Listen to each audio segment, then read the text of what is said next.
तो ये इस प्रोजेक्ट से क्या हो रहा था ना कि वाइल्ड लाइफ काफी इफेक्टेड हो रहा था, यहाँ पे जो बायोडाइवर्सिटी है ना वो इफेक्ट हो रहा था। तो लोगों ने क्या किया, प्रोटेस्ट किया। तो पहला स्टेटमेंट देखिए, सेव मोलेम। अब मोलेम आपको पता होना चाहिए कि मोलेम कहाँ पे है, तो गोवा में है। तो मोलेम फॉरेस्ट जो है वो गोवा में है। तो save Mollem is a protest again exemption from wildlife clearance to Goa Mollem forest. तो ये तो स्टेटमेंट करेक्ट हो गया। अब मोलेम फॉरेस्ट अगर आपको पता है कि ये गोवा में है, तो गोवा आपका ईस्टर्न घाट पे या वेस्टर्न घाट पे है? तो यू ऑल नो कि ये वेस्टर्न घाट पे है गोवा। कल भी हम लोगों ने कवर किया था ना यहाँ पे गोवा में कौन सा पोर्ट था, यहाँ पे कौन सा पोर्ट गोवा में कवर किया था कल? मारम गोवा, मारमा गाँव। मरमा को मैंगलोर। यस, मारमा गाँव। गोवा। तो ये गोवा में है। ये कहाँ पे था, वेस्टर्न घाट पे। अब वेस्ट यहाँ पे ईस्टर्न घाट के कारण ये स्टेटमेंट आपका गलत हो जाता है, तो सेकंड स्टेटमेंट आपका गलत हो गया, जो कि ईस्टर्न घाट और वेस्टर्न घाट दोनों बायोडाइवर्सिटी हॉटस्पॉट है। तो अगर आप ये सिर्फ देखेंगे ना कि Eastern Ghat one of the world's biodiversity hotspot, ये तो सही है, लेकिन जहाँ भी मॉलम फॉरेस्ट आ गया तो ये वेस्टर्न घाट होना चाहिए। तो सेकंड आपका गलत हो गया। तो सेकंड गलत हो गया कि मतलब ए भी गलत और डी भी गलत। तो थर्ड तो ऑटोमेटिकली करेक्ट हो गया। आपको सिर्फ ये देखना था कि वन करेक्ट है कि नहीं। और आपको पता ही है कि अगर आपने कहीं न्यूज में पढ़ा हुआ था तो इस प्रोजेक्ट के कारण वहां पे प्रोटेस्ट हो रहा था। तो अगर आपको वन पता है तो ऑटोमेटिकली आपका आंसर क्या हो गया, B.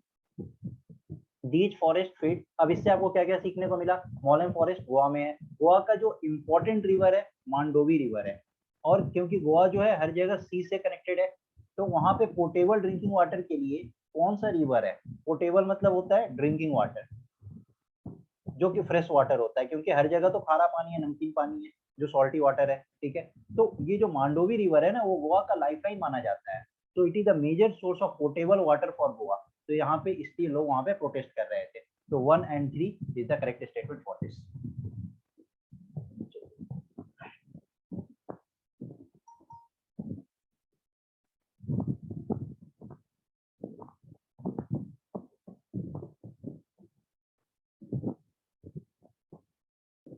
Consider the following statement about Cuba. अब आप लोग बोलेंगे सर क्यूबा पे क्वेश्चन क्यों करा रहे हैं? क्योंकि जनवरी मंथ में आपने पढ़ा होगा कि क्यूबा ने अपने करेंसी का डिवैल्यूएशन किया, तो उससे रिलेटेड क्वेश्चन तो बनता है।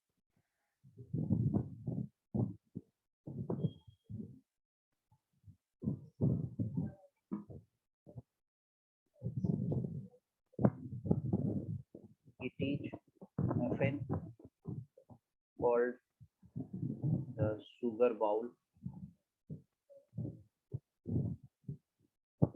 of the world. Second statement, it is located in the northern Caribbean, where the Caribbean Sea, Gulf of Mexico and Pacific Ocean meet.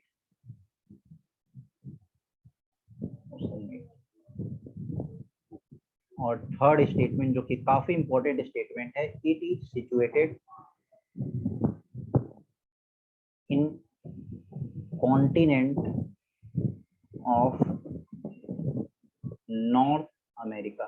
ये पता ही नहीं किस कहाँ पे क्यूबा किस कॉन्टिनेंट में सिचुएटेड है, आप लोगों को बताना है विच इज और आर करेक्ट।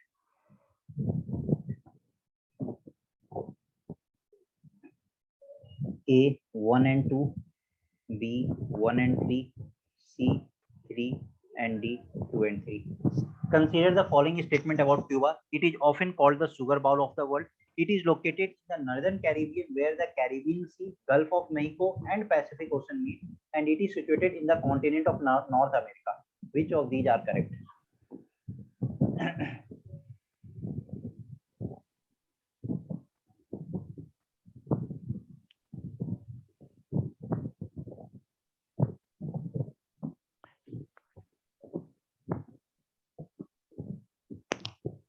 क्या पूछा आपने, for what was the outcome of the project? देखिए कोई भी ऐसा प्रोजेक्ट आता है ना जो वहाँ के लोकल पीपल होते हैं ना वो प्रोटेस्ट करते ही करते हैं। ठीक है, तो प्रोटेस्ट होता है तो वहाँ पे थोड़ा सा अमेंडमेंट के बाद उस प्रोजेक्ट, क्योंकि गवर्नमेंट इस पीएस प्रोजेक्ट को लेके आई है, तो कहीं ना कहीं इसके पीछे गवर्नमेंट ने भी ये सब चीज सोचा होगा ना। तो ये प्रोटेस्ट था, इस कारण से ये क्वेश्चन आया था, तो ये मैंने क्वेश्चन लिया था। ठीक है, चलिए अब इसको देखते हैं क्यूबा के बारे में। तो sugar bowl of the world आप लोग जीके में पढ़े होंगे, क्यूबा से रिलेटेड, तो स्टेटमेंट 1 करेक्ट हो गया। It is located in northern Caribbean. अगर आपको यहाँ पे north America, south America, central America में कंफ्यूजन है, ठीक है, बट ये तो पता है कि क्यूबा कहाँ पे लाई कर रहा है, तो यहाँ पे पैसिफिक ओशन कैसे हो सकता है, ये तो अटलांटिक होना चाहिए। तो स्टेटमेंट 2 तो ऑटोमेटिकली रॉन्ग हो गया। जैसे ही स्टेटमेंट 2 रॉन्ग हुआ तो ए रॉन्ग हुआ और डी रॉन्ग हुआ। तो थर्ड स्टेटमेंट जो है वो तो करेक्ट स्टेटमेंट है। It is situated in continent of North America. अगर आप लोग देखेंगे तो क्यूबा यहाँ पे इस तरीके से है, ये आपका यहाँ पे नॉर्थ अमेरिका है, फिर यहाँ पे ये सेंट्रल अमेरिका, और फिर यहाँ पे इस तरीके से ये साउथ अमेरिका है। ठीक है, तो बहुत लोग कंफ्यूज हो जाते हैं कि क्यूबा नॉर्थ अमेरिका में लाई करता है, सेंट्रल में लाई करता है, या साउथ अमेरिका में लाई करता है। तो आप लोग जो नेट पे देखेंगे हर जगह अलग अलग तरीके से बताया रहता है कि क्यूबा कहाँ लाई करता है, लेकिन जो बेस्ट सोर्स है वहां से पता चला कि जो क्यूबा का जो एग्जैक्ट लोकेशन किस कॉन्टिनेंट में लाई करता है, तो it lies in the continent of North America. ये एग्जाम्स में पूछा गया क्वेश्चन है, और यही स्टेटमेंट आपका करेक्ट स्टेटमेंट है। थर्ड स्टेटमेंट बिल्कुल करेक्ट स्टेटमेंट है। It is situated in the continent of North America. It is often called the sugar bowl of the world. तो कंफ्यूज नहीं होना है सेंट्रल अमेरिका और साउथ अमेरिका से। ठीक है, क्लियर है, कोई दिक्कत? देखिए यहाँ पे अगर मैं थोड़ा सा फिगर यहाँ पे ऐसे बनाऊं, तो देखिए यहाँ पे ये अटलांटिक ओशन है ना आपका, इस तरीके से यहाँ पे ये यूनाइटेड स्टेट्स ऐसा आता है, ये आपके गल्फ ऑफ मेक्सिको है, गल्फ ऑफ मेक्सिको जिसको मेक्सिको बोलते हैं। ठीक है, ये आपका ऊपर में ये मेक्सिको है, फिर यहाँ से नीचे ये आता है आपका ये सब, ये जो कंट्री है कौन सा है, होंडुरास, होंडुरास। और यहीं पे आपका यहाँ पे ये गल्फ ऑफ मेक्सिको है ना, यहाँ पे आपका क्यूबा है। तो गल्फ ऑफ मेक्सिको से यहाँ से एसोसिएटेड है, इधर ये अटलांटिक ओशन से एसोसिएटेड है, और इधर ये कैरिबियन सी से एसोसिएटेड है। ठीक है, तो क्यूबा का आपको पता चल गया कि 3 जगह से एसोसिएटेड है, gulf of Mexico, Atlantic ocean और कैरिबियन। अब यहाँ पे कंफ्यूजन ये होता है कि ये सेंट्रल अमेरिका का पार्ट है, या ये नॉर्दर्न अमेरिका का पार्ट है, या फिर ये साउथ अमेरिका का पार्ट है। तो it is a part of North America, Cuba. इसको नोट डाउन कर लीजिए। Yes, Cuba capital Havana. Okay, wonderful. Country capital तो रटा होना चाहिए। आप लोगों ने कंट्री कैपिटल याद किए हुए हैं तो ये काफी अच्छा चीज है। कंट्री कैपिटल एकदम अच्छे से रटा होना चाहिए।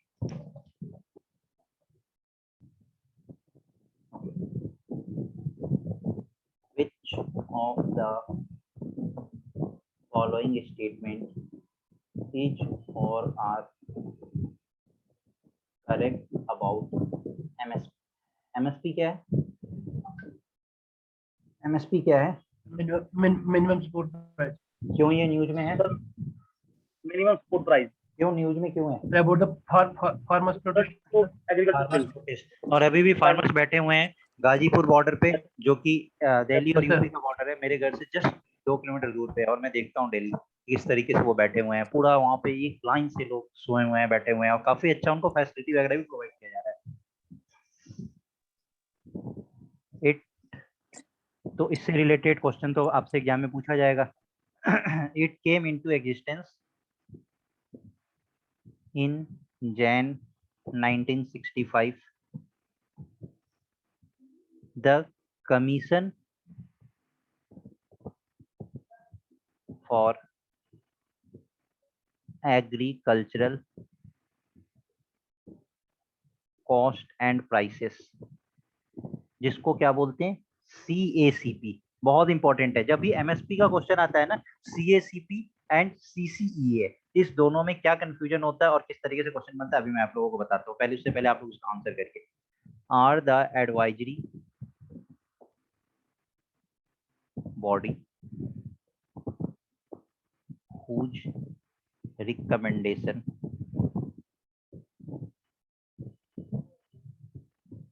are binding on government. And the third statement, it is a minimum price for any crop that government consider as remunerative for farmers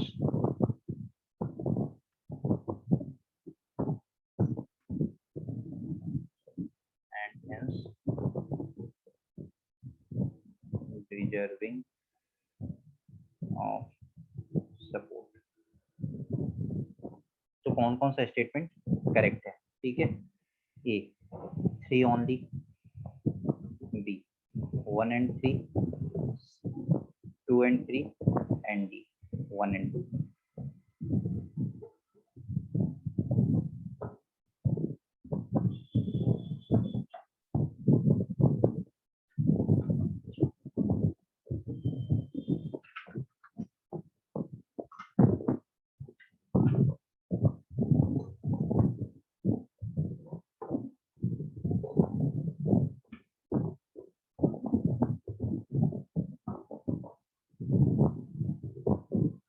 बहुत लोग का बहुत सारा आंसर आ रहा है।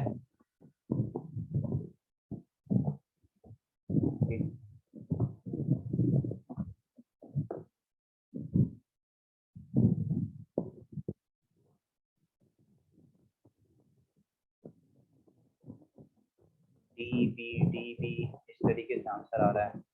चलिए देखते हैं इसका करेक्ट आंसर क्या है। एमएसपी क्या है? Minimum support price. तो मिनिमम सपोर्ट प्राइस ये कब इस्टेब्लिश हुआ था, कब इट केम इनटू एग्जिस्टेंस? तो it was established on 8th of January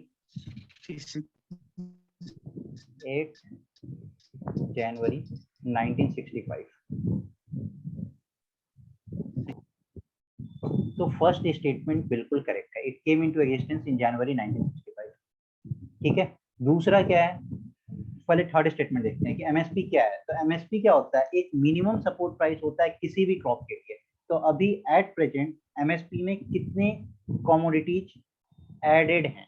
तो 23 commodities. Every year it takes into account 23 commodities, जिसमें से 7 क्रॉप्स होते हैं, 5 पल्सेस होते हैं, इस तरीके से डिवीजन है। ठीक है, तो टोटल 23 कमोडिटीज होते हैं। तो it is a minimum price for any crop that government consider as remunerative for farmers and hence deserving of support. इसमें क्या होता है कि सपोज करिए कि किसी साल फार्मर्स ने कुछ प्रोड्यूस किया, ठीक है, आफ्टर द प्रोडक्शन उस फार्मर्स का जो रेट है वो 50 रुपीज प्राइस का रेट है। ठीक है, एमएसपी मिनिमम सपोर्ट प्राइस कि अगर 50 रुपीज अगर फार्मर्स जो प्रोडक्शन किया है, सपोज करिए फार्मर्स ने 5 क्विंटल का प्रोडक्शन किया है, ठीक है, और सिर्फ 2 क्विंटल ही सेल हुआ, तो जो रिमेनिंग 3 क्विंटल है ना, वो क्या होगा? तो फार्मर्स के लिए वेस्ट हो जाएगा। तो फार्मर्स कैसे मोटिवेट होंगे फर्दर चीजों को प्रोड्यूस करने के लिए? तो इसलिए एमएसपी लाया जाता है फॉर सर्टेन क्रॉप्स, जिसमें क्या होता है कि गवर्नमेंट ये बोलती है कि अगर आपका जो अनसोल्ड क्रॉप्स होगा ना, उसको हम परचेज कर लेंगे एट अ सर्टेन रेट। तो वो रेट फिक्स किया जाता है और इस रेट पे जो भी अनसोल्ड प्रोडक्ट्स होता है उसको गवर्नमेंट परचेज करता है। तो ये एक तरीके का रिम्यूनरेशन है और सपोर्ट है जो गवर्नमेंट प्रोवाइड करता है। ठीक है, तो it is a minimum price for any crop that government consider as remunerative for farmers and hence deserving of support। तो स्टेटमेंट 3 भी करेक्ट हो गया। ठीक, ये जो 2 गलत है। 2 गलत है। 2 गलत क्यों है? Because it is not binding on government। अच्छा, वंडरफुल। ये जब एडवाइजरी बॉडी है तो एडवाइजरी बॉडी बाइंडिंग कैसे हो सकता है? तो ये जो कमीशन जो होता है ना, सीएसीपी, ये क्या करता है?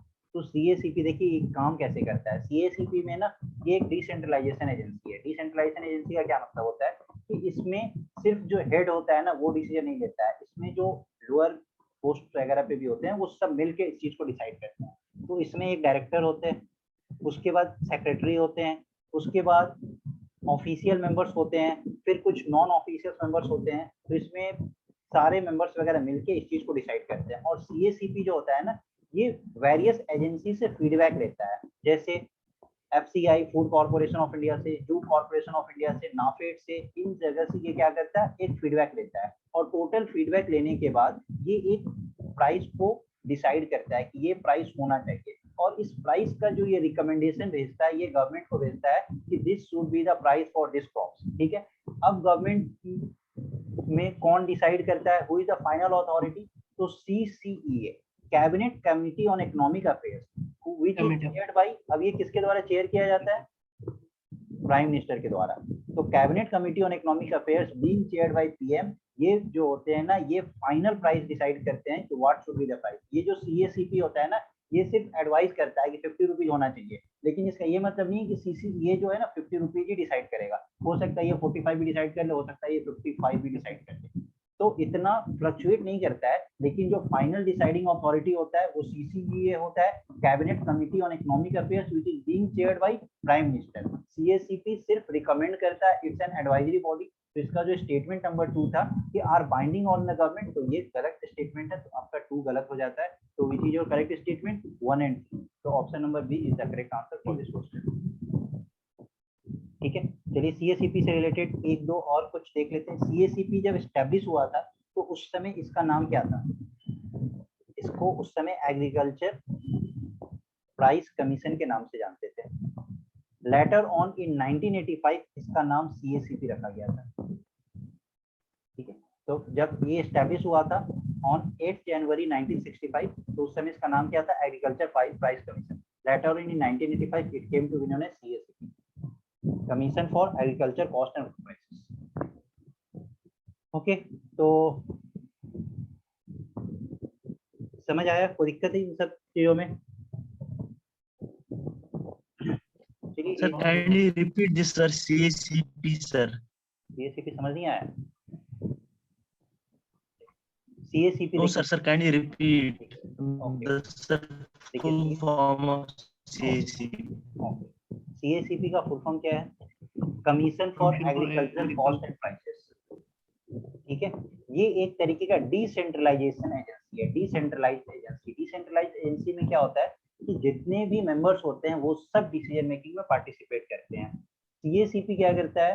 तो ये रिकमेंडेशन प्रोवाइड करता है गवर्नमेंट को। अब ये रिकमेंडेशन गवर्नमेंट को कैसे प्रोवाइड करता है? तो सीएसीपी जो है ना, ये वेरियस एजेंसी से फीडबैक लेता है। जैसे फूड कॉर्पोरेशन ऑफ इंडिया से फीडबैक लिया, जूट कॉर्पोरेशन ऑफ इंडिया से फीडबैक लिया, ऐसे बहुत सारे ऑर्गेनाइजेशंस होते हैं जो एग्रीकल्चरल फील्ड से रिलेटेड होते हैं, तो वहां से ये रिकमेंडेशन लेता है, वहां से फीडबैक लेता है। आफ्टर दैट ये एक प्राइस को डिसाइड करता है और इस प्राइस का रिकमेंडेशन ये गवर्नमेंट को सेंड करता है कि this should be the price for this crops.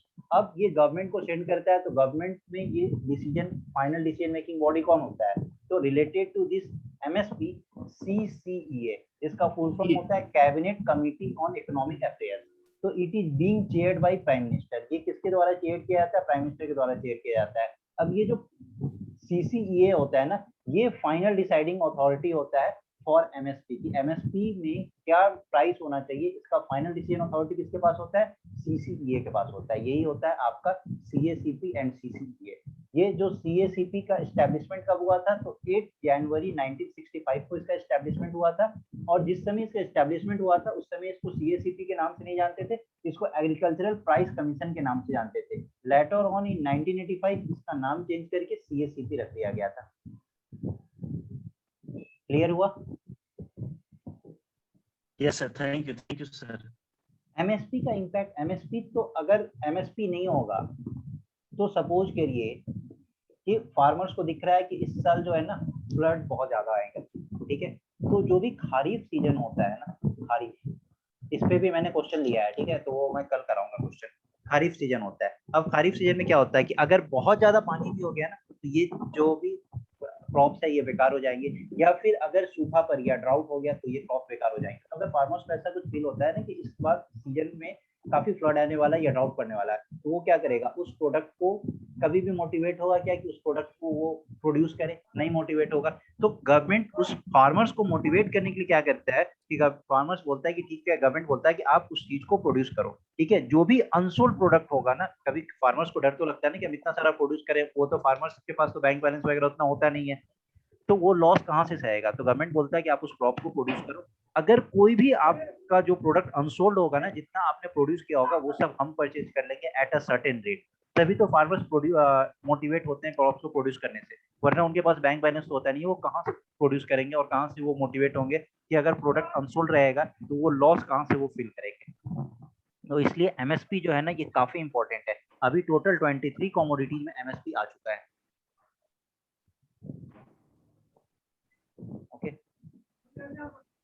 CACP का फुल फॉर्म बताया तो यहाँ पे लिखा भी हुआ है ना, commission for agriculture cost and prices, CACP का फुल फॉर्म। सो चलिए आज के एमसीक्यू में और कोई डाउट? आज के एमसीक्यू में और कोई doubt? No sir, no sir. No sir. सब क्लियर है? No sir. अच्छा बताइए, अच्छा लग रहा है, कुछ मोटिवेशन में आ रहा है पढ़ने का, कुछ अच्छा लग रहा है, मोटिवेशन आ रहा है, Yes, लग रहा है sir. कुछ करना है? Yes sir. Yes sir. कुछ लोग बोल रहे थे मोटिवेशन डाउन हो गया है, मोटिवेशन आ रहा है? Yes sir. फाइन, चलिए 8-10 में फिर हम लोग पॉलिटी की क्लास स्टार्ट करते हैं। और आप लोग बस sir please give motivation lesson 2, हाँ ठीक है जरूर दूंगा, मैं किसी संडे को मैं मोटिवेशन लेसन दूंगा, तो संडे को आपको सबको ज्वाइन करेंगे। इस संडे नहीं, ऐसा कंफर्म नहीं कर रहा हूँ। अच्छा, you are enjoying the class, okay ठीक है, थैंक यू। चलिए 8-10 में हम लोग पॉलिटी स्टार्ट करते हैं। और ये जो क्लासेस है ना, ये मैंने आपको बोला ना, इसको रेगुलरली रिवाइज करते रहिएगा। अभी हम लोग इस पर बहुत सारा क्वेश्चन करेंगे, जिसपे बहुत ऐसा चीज होगा ना जो आपका पॉलिटी का भी क्लियर होगा, ज्योग्राफी का भी क्लियर होगा, हिस्ट्री का, जैसे कि आज हम लोगों ने ना किस पे किया, सावित्रीबाई फुले पे और ज्योतिबा फुले पे किया ना, तो इस तरीके से आपका कुछ ना कुछ पोर्शन रिवाइज होता चला जाएगा और कलेक्टिवली आपको लगेगा कि करंट अफेयर्स आपका ऑटोमेटिकली स्ट्रॉन्ग होते जा रहा है। तो इस पे जितनी क्लासेस होंगी ना वो आपके लिए बेनिफिशियल ही है, क्योंकि इसका कोई एंड नहीं है। आपको लगता है कि करंट अफेयर्स का कोई एंड है? डेली No कितना sir, सारा no न्यूज sir. आता है, इसका कोई एंड नहीं है। बट स्टिल मैं कोशिश करूंगा कि 40-45 क्लासेस में इसको पूरा कंक्लूड करूं, तो ठीक है। उसके बाद भी अगर आप लोगों को कुछ ऐसा नीड होगा तो मैं और भी चीज आप लोगों को प्रोवाइड करूंगा। Okay, so thank you all of you, bye.